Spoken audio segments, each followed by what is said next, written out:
Alhamdulillahirrabbilalamin. Assalamualaikum warahmatullahi wabarakatuh. Masih di mata kuliah pengantar ilmu hukum, dan kita sudah sampai pada materi tentang lapisan ilmu hukum. Ya, bisa digambarkan bahwasanya ilmu hukum ini terdiri dari berbagai lapisan-lapisan. Gambarannya mungkin seperti ini. Ada lapisan inti, lapisan kedua, kemudian lapisan ketiga, yang merupakan lapisan terluar, kemudian lapisan permukaan. Lapisan lagi, ada lapisan lagi. Ini lapisan-lapisan ilmu hukum. Ya, mana ya? Ada lapisan yang pertama, lapisan kedua, lapisan ketiga, dan lapisan keempat. Intinya ada di lapisan A, B, C. Ada 3 lapisan.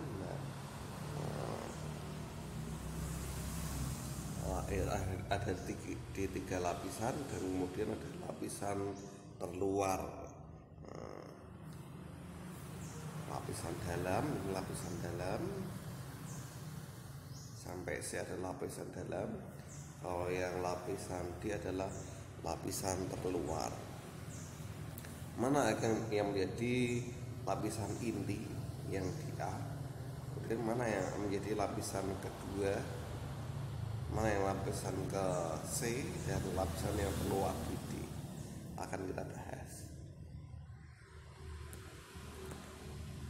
Nah, ini lapisan yang paling inti ada di filsafat hukumnya. Lapisan inti ada di filsafat hukum. Kemudian lapisan kedua teori hukum, ketiga dogmatik hukum, dan 4 praktik hukum. Nah, ini lapisan inti, lapisan berikutnya, kemudian lapisan ketiga, dan lapisan yang terluar. Inilah filsafat hukum, teori hukum, dogma hukum, hukum dogmatik, dan praktik hukum. Kira-kira ini gambaran yang paling mendekati untuk menggambarkan bagaimana hukum dibuat, dan hukum ini terbuat dari 3 lapisan, dan keempat lapisan terluar. Yang pertama kita lihat filsafat hukum. Mengapa filsafat hukum ini menjadi lapisan yang paling inti dari ilmu hukum? Ya, karena sifatnya yang inti, dimana dengan memakai paradigma filsafat, dimana filsafat itu adalah induk dari segala ilmu. Kalau maqalah Arab mengatakan al-falasifah hiya ummul ulum. Al-falasifah sorry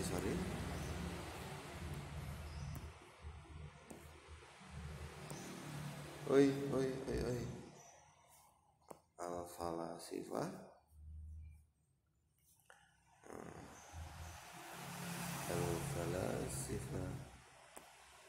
sifah. Aduh, kok sulit ya. Al-falasifah iya umum.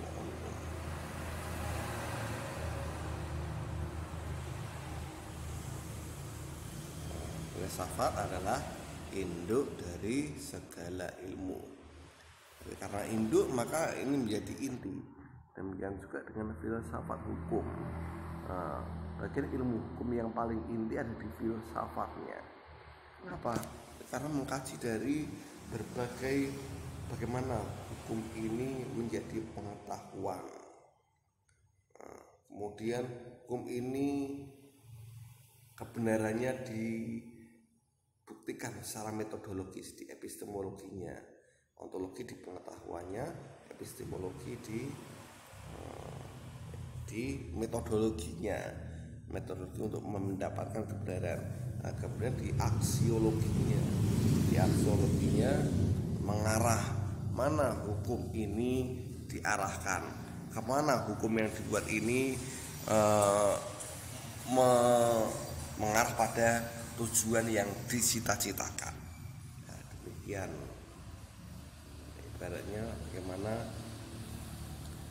ilmu filsafat hukum ini menjadi inti dari ilmu hukum. Nah, ini adalah hal-hal yang fundamental dari hukum. Pengetahuan tentang hukum yang pertama ontologi, yang kedua metodologi meraih kebenaran dalam hukum, dan aksiologinya arah tujuan yang ingin dicapai dalam hukum. Jelas ini menggambarkan hukum secara saintifik ya, tidak hanya knowledge. Kalau knowledge di ranah ontologi, knowledge. Nah, kalau di epistemologi udah scientific. Di aksiologi itu sudah mengarah pada cita-cita, tujuan yang ingin dicapai. Ya, oleh karena itu karakter filsafat hukum sangat mendasar. Kata radikal itu mendasar, sangat mendasar sekali. Yang dibahas adalah hal-hal yang mendasar tentang hukum, kemudian menyeluruh, holistik, lihat dari berbagai sisi, ontologi, epistemologi, sama aksiologinya, sama spekulatif. Dalam artian spekulatif ini bahwasanya menjadi sebuah sains, ilmu kebenaran yang dicapai dalam ilmu hukum bersifat relatif. Relatif ini lawannya adalah absolut. Bukan kebenaran yang sifatnya mutlak, tapi kebenaran yang dicapai dalam filsafat itu adalah spekulatif, yang relatif kebenarannya. Kenapa relatif? Karena dimungkinkan ketika diperoleh ilmu baru, kebenaran yang semula benar dianggap ada yang lebih benar. Oleh karena itu kebenarannya bersifat relatif. Bukan kebenaran absolut. Kalau kebenaran absolut dianggap kebenarannya bersifat mutlak atau tidak perlu dipertanyakan lagi. Kalau relatif ya masih bisa perlu dipertanyakan validitasnya, kebenarannya. Dari masa ke masa, dari tempat ke tempat secara universal sama. Kebenarannya relatif karena sebagai konsekuensi dari sains. Pengetahuan ini yang pakai metodologi ilmiah. Saintifik itu kata lainnya adalah ilmiah, karena konsekuensi dari ilmiahnya ilmu pengetahuan, maka kebenaran yang dicapai adalah kebenaran yang relatif. Lah, itulah inti dari spekulatif. Ya bisa benar bisa salah, kan spekulatif seperti itu. Bisa benar bisa salah. Ya, tapi cara untuk meraihnya tidak ngawur, biar berspekulasi ya, tidak ngawur. Oleh karena itu meskipun kebenarannya relatif, ini dicapai dengan secara metodologi. Next, teori hukum ini punya makna ganda. Ini teori hukum sebagai produk dan teori hukum sebagai proses. Ya, kalau sebagai produk ini berarti hasil kegiatan teorisasi hukum. Ini produk. hukum teori yang sudah bisa diimplementasikan pada satu masalah. Lain dengan teori hukum sebagai proses, di mana kalau teori hukum sebagai proses, maka teori ini sebagai rangkaian mekanisme yang berproses dalam ilmu hukum, menjadi metode untuk memperoleh pemahaman teoritis dalam memberikan penjelasan secara umum tentang gejala-gejala hukum. Ya, teori sebagai produk dan teori sebagai proses. Ya, dengan adanya teori ini, ilmu hukum punya landasan ilmiah. Dan adanya teori ini menjadi landasan ilmiah karena disusun sebagai metode untuk memahami gejala-gejala hukum yang ada. Gejalanya apa? Seperti adanya keteraturan, adanya nilai-nilai ideologi bangsa yang akan dijadikan sebagai jiwa dari sebuah norma. Ya, menurut Oce Salman dan Anton F. Susanto, beliau mengungkapkan tentang ruang lingkup teori hukum, seperti mengapa hukum berlaku. Bisa dijawab, mengapa hukum berlaku? Karena diberlakukan oleh negara untuk mengatur rakyatnya. Apa dasar kekuatan mengikatnya? Dasar mengikatnya adalah apa? Dasar kekuatan mengikatnya apa? Diundangkan oleh negara, menjadi undang-undang, menjadi peraturan yang sifatnya formil. Formil berarti memakai prosedur yang telah ditetapkan oleh negara. Apa yang menjadi tujuan hukum? Tujuannya apa? Keadilan, ketertiban, kesejahteraan, atau kepastian hukum. Nah, itu tujuan hukum diantaranya.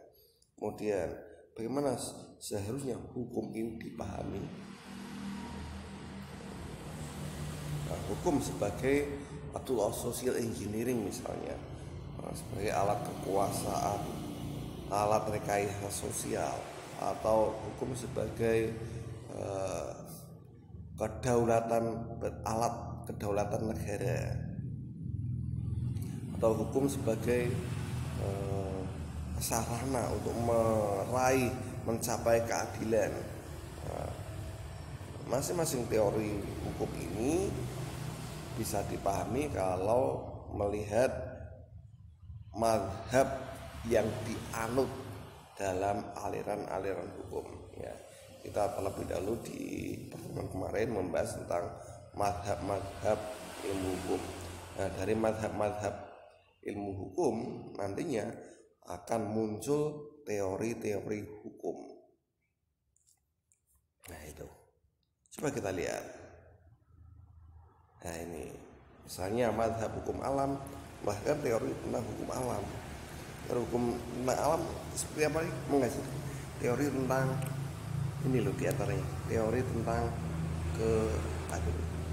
teori tentang keadilan, justice, terus apa?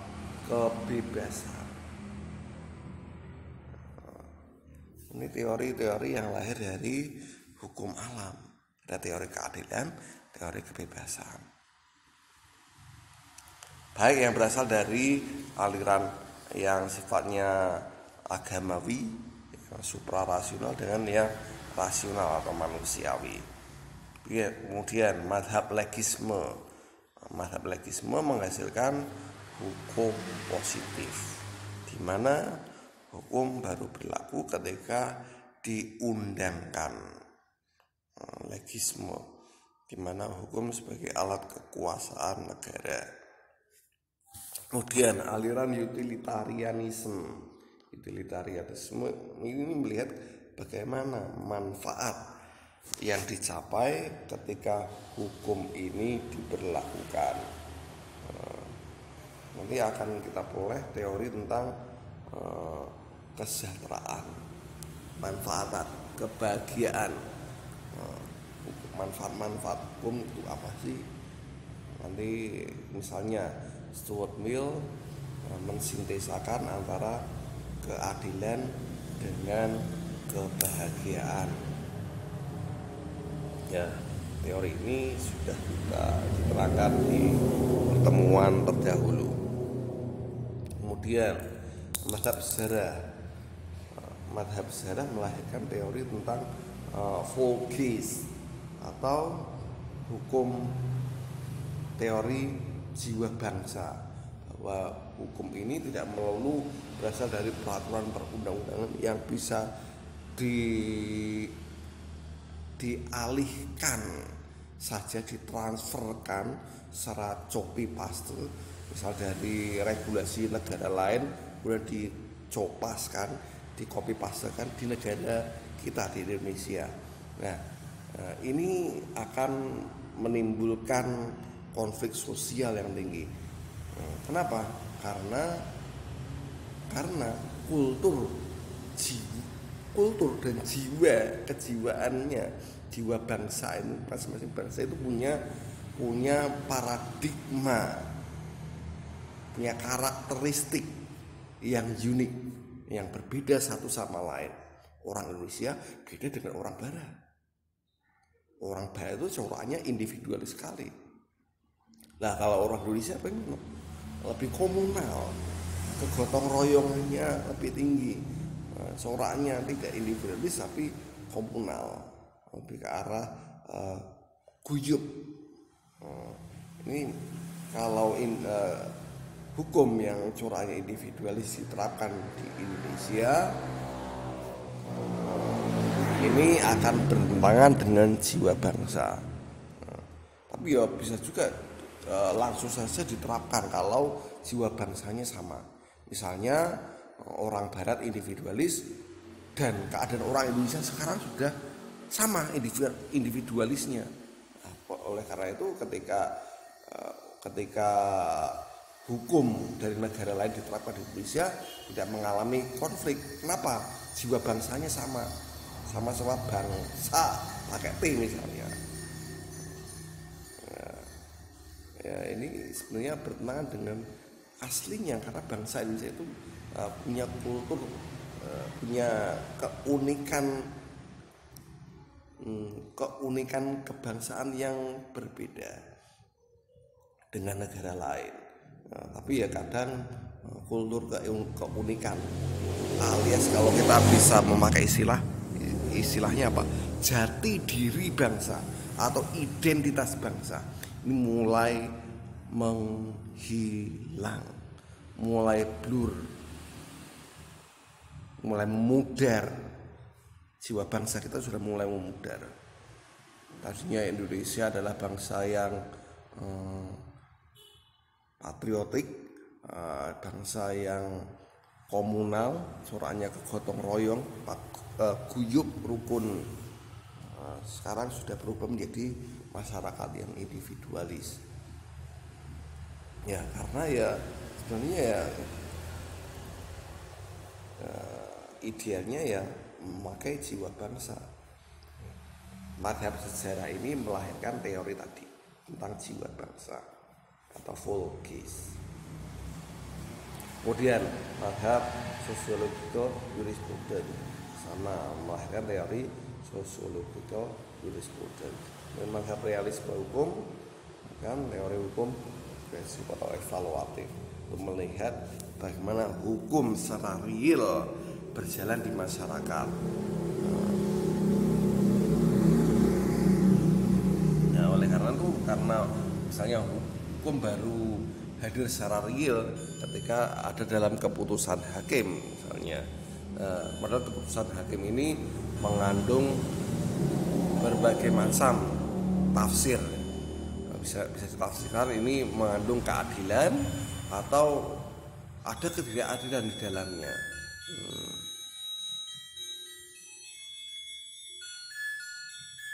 Yuk. Next. Kesamaan perbedaannya filsafat dengan teori hukum ini. Sama-sama bisa menganalisis jus constitutum dan jus constituendum. Jus constitutumnya dan jus constituendum. Hukum positif yang berlaku sekarang dan hukum yang diidealkan di masa mendatang, dan sama-sama memakai analisis induktif.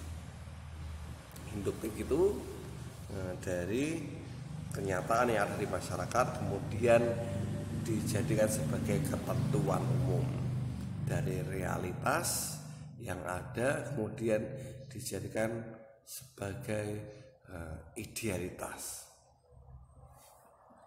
yang berlaku secara umum. Dari khusus dulu, induktif itu dari khusus ke umum. Beda dengan lawannya induktif apa? Deduktif. Oh, deduktif dari umum ke khusus. Oh, induktif dari khusus ke umum.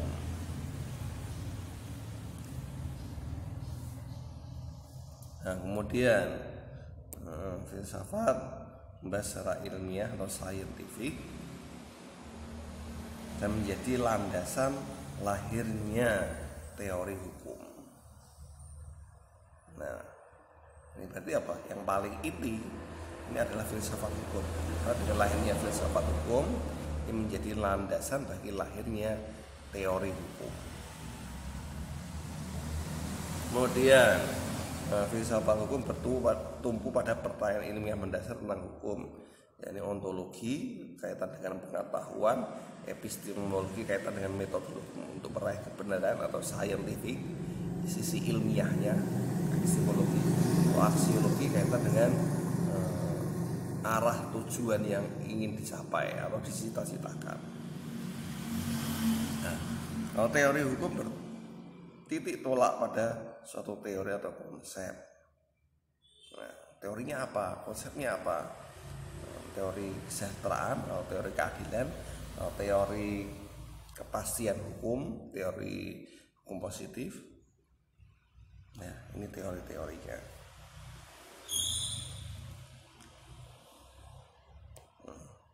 Kalau filsafat ya landasannya. Ini landasan lahirnya teori hukum. Lebih inti daripada teori hukum. Kemudian hukum dogmatik, lapisan yang ketiga. Ini perspektifnya teknis dan metodologis. Ini digunakan dalam sebuah perancangan atau pembentukan hukum. Misalnya ini konteksnya adalah hukumnya itu bentuknya undang-undang misalnya. Hukum bentuknya adalah undang-undang. Maka hukum dogmatik ini hukum yang dipakai dalam merancang undang-undang. Ini lebih teknis dan metodologis. Teknis, lebih ke arah teknis pembuatan undang-undang. Nah, biar lebih teknis, biar lebih praktikal, lebih praktis dalam membuat rancangan undang-undang. Menjadi undang-undang ada RUU, ada R-nya, RUU. Ya, ini memerlukan pengetahuan hukum yang sifatnya pragmatis. Pragmatis dalam artian pragmatis dalam hal pembuatannya, dalam hal law makingnya. Nah, oleh karena itu perlu disusun adanya misalnya kaidah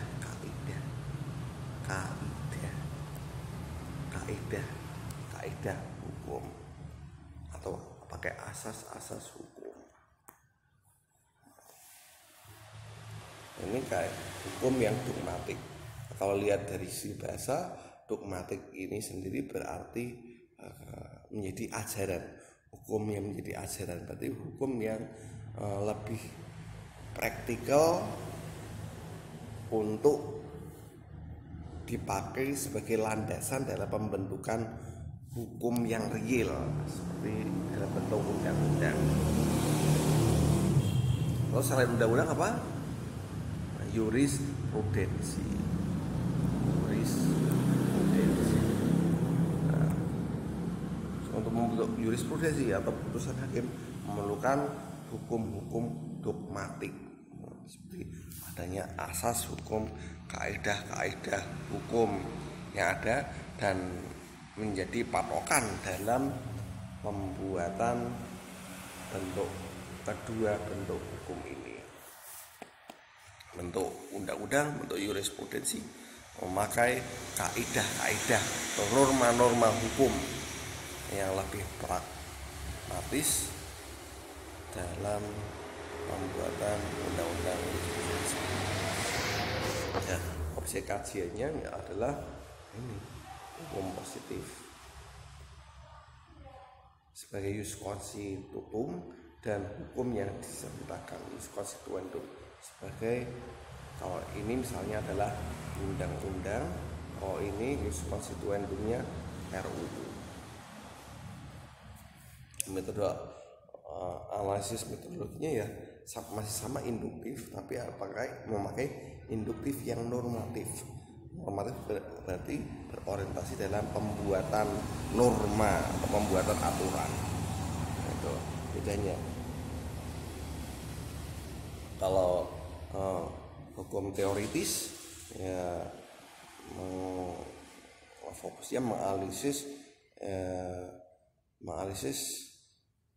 klausul, bukan klausul ya, menganalisis kaidah-kaidah yang penting dalam pembuatan hukum nantinya. Nah, kalau normatif sudah kaidah-kaidah yang perlu dipertimbangkan dalam pembuatan aturan perundang-undangan, misalnya RUU atau jurisprudensi. Ya itu. Next. Nah ini perbedaannya lapisan hukum, 3 lapisan hukum, filsafat, teori, sama dogma hukum. Ini 3 lapisan inti ya dalam hukum. Yang pertama filsafat hukum, ini kemudian teori hukum, sama dogmatik hukum atau hukum dogmatik. Ini filsafat ini adalah ketentuan dasar, teori hukum itu ketentuan umumnya. Kalau dogmatik sudah mengarah ke teknis, mengarah ke hal yang teknis. Teknis dalam pembuatan norma, dalam pembuatan aturan.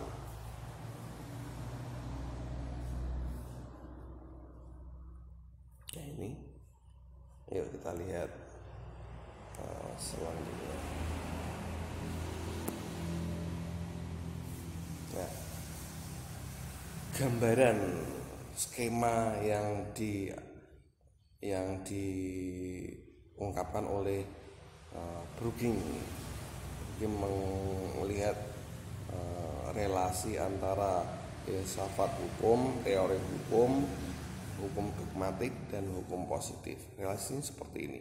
Gambarannya memberikan kita gambaran yang lebih presisi, lebih tepat, lebih mengena dan lebih logis, rasional. Gimana filsafat hukum sebagai inti core pemikiran dari hukum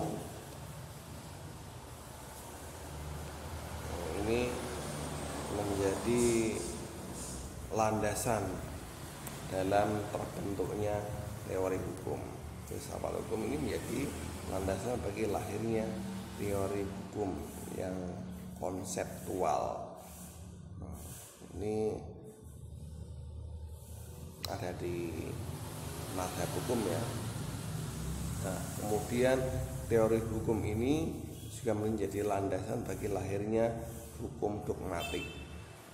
Hukum dalam bentuk kaidah-kaidah, hukum dalam bentuk asas-asas yang lebih siap lagi untuk diterapkan dalam hukum positif atau peraturan perundang-undangan dalam konteks keindonesiaan. Nah, hukum positif ini, misalnya hukum positif di Indonesia ini mengakomodir tiga lapisan hukum tadi: filsafat, teori, sama dogma hukum dalam hukum positif.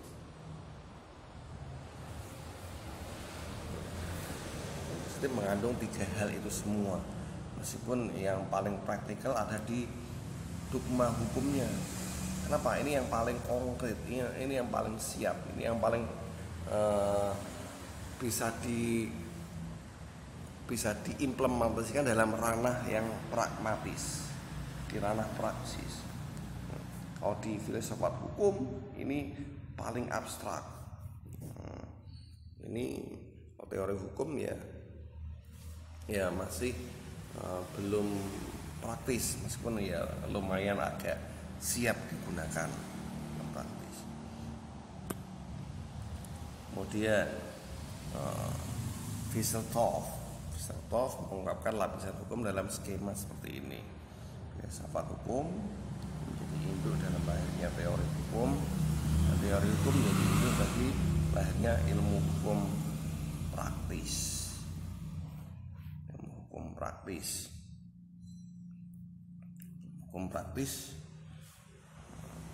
seperti menegakkan hukum, juga pembuatan peraturan perundang-undangan, dan ilmu hukum lain seperti ilmu hukum, filsafat hukum, psikologi hukum, antropologi hukum, dan seterusnya.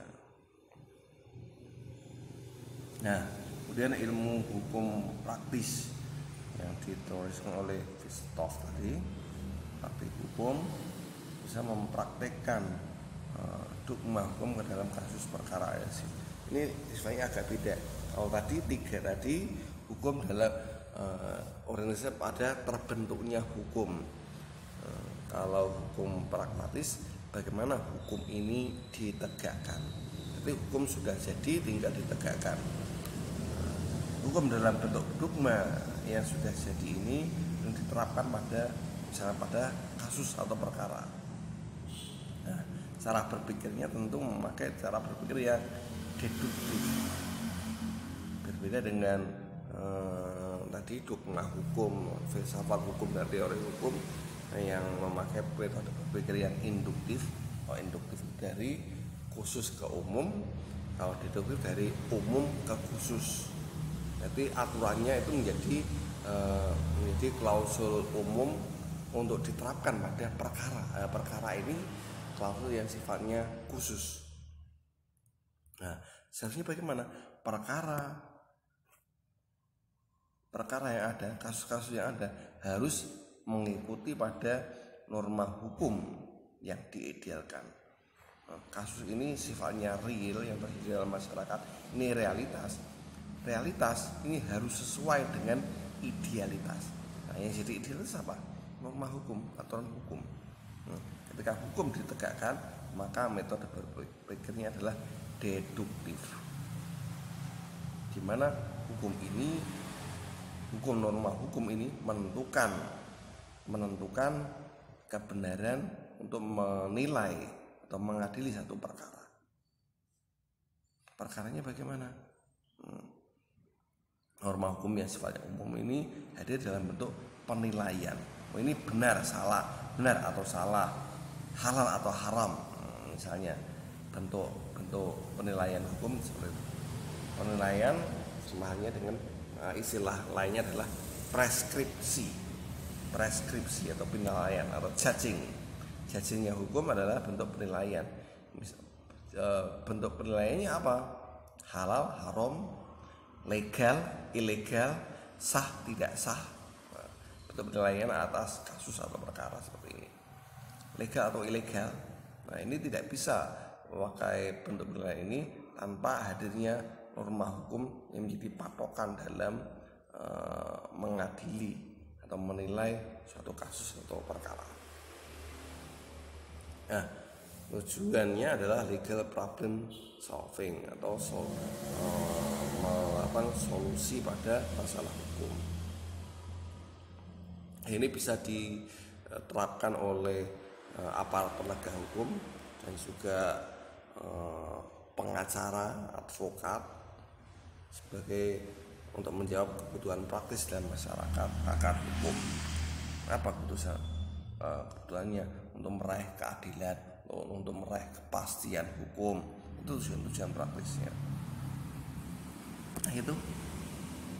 Nah ini gambaran dari Suryono Sukanto dan Oce Salman terkait relasi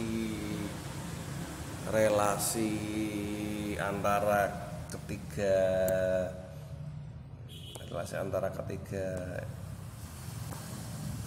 lapisan hukum tadi, filsafat hukum, kemudian teori hukum, dan hukum dogmatik hukum. Ini relasinya. Filsafat menjadi landasan bagi teori hukum. Nah, teori hukum ini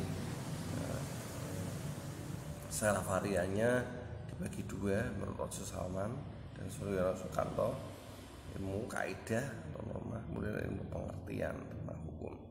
Nah, ini juga menjadi landasan bagi lahirnya dogmatik hukum. Nah, tapi yang perlu diingat, ini ada dalam ranah yang idealitas. Ada di ranah idealitas. Nah, belum diterapkan pada ranah realitas. Real itu realitas. Nah, ketika mulai diterapkan di ranah realitas atau ilmu yang menjadi kenyataan, di mana hukum sebagai budaya atau produk dari hasil karya manusia. Budaya itu diantaranya hasil karya manusia. Maka lahirlah ilmu kenyataan seperti ini ketika sudah diterapkan dalam secara realitas, secara hukum, sosiologi hukum, antropologi hukum, psikologi hukum. Ini ketika tiga lapisan ilmu hukum, ketika tiga lapisan ilmu hukum ini diterapkan pada realitas. Yang perlu diingat bahwa tiga lapisan hukum ini ada dalam ranah idealitas.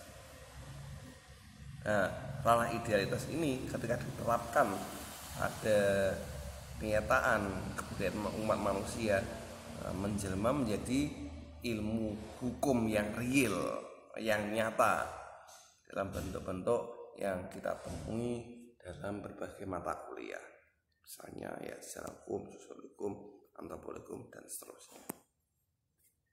Nah itu aja. Any question? Silahkan komen below. Terima kasih. Assalamualaikum warahmatullahi wabarakatuh.